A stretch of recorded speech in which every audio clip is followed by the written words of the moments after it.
Semantic rules within language describe how we assign meanings to a word.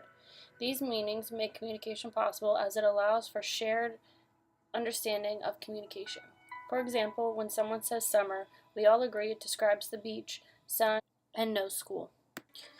The semantic rule has four subdivisions of language. These are equivocal, relative, statistic evaluation, and abstraction.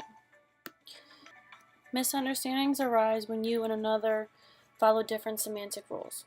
I work at a daycare and overheard a teacher yelling about losing her pill. I was so confused and scared at first. I started to freak out, thinking a kid could have gotten a pill. I approached her and uneasily was asking what happened. She described it as someone took her pill. More and more, I grew worried and confused. In the end, she was talking about a speaker, the Beats pill, not an actual medication. This shows a misunderstanding of the semantic rule. We both assign different meanings to the word pill. This misunderstanding could have been avoided if I knew the other meaning and if she understood what message she was sending. The equivocal language and the semantic rule expresses that misunderstanding arises when a statement has more than one common meaning. It is responsible for interpreting statements accurately as a receiver. For example, I was watching a cooking show on TV and a commercial came up. In the commercial, they said, "Include your children when baking cookies."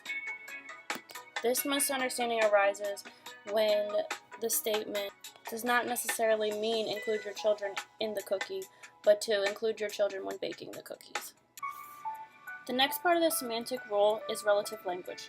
This language is about how words gain other meanings when compared. When I was in high school, I thought it was a huge school, but compared to HCC, it is small. It's all about what is being compared and how it is relative to another. Static evaluation describes a mistaken assumption that people or things remain the same or constant. For example, when I was younger and went to parties, there was always this annoying girl named Ashley. I saw her not too recently and still remember how annoying she was. I have a static view on her, although it's been 4 years, I still saw her as that immature. Realistically, she had grown up and changed. This misunderstanding can be avoided, but you have to understand people change, and an old view of someone doesn't reflect who they are years later. Lastly, abstract language. This describes our vagueness in nature. We are less specific. It can lead to stereotyping and judgment. We use this as verbal shorthand, but it can cause many misunderstandings. In the house the other day, and I told my boyfriend to clean up before I get home. When I came home, only the living room was picked up. I was very annoyed because he didn't really clean anything. This misunderstanding was because I was so vague. Instead of saying, "I need you to clean the whole house," and maybe add more detail, I just said, "clean up." This misunderstanding in language can be avoided if I became more specific in what I wanted to be done. The semantic rule is seen in our everyday lives. It is our mutual understanding, our shorthand in conversation.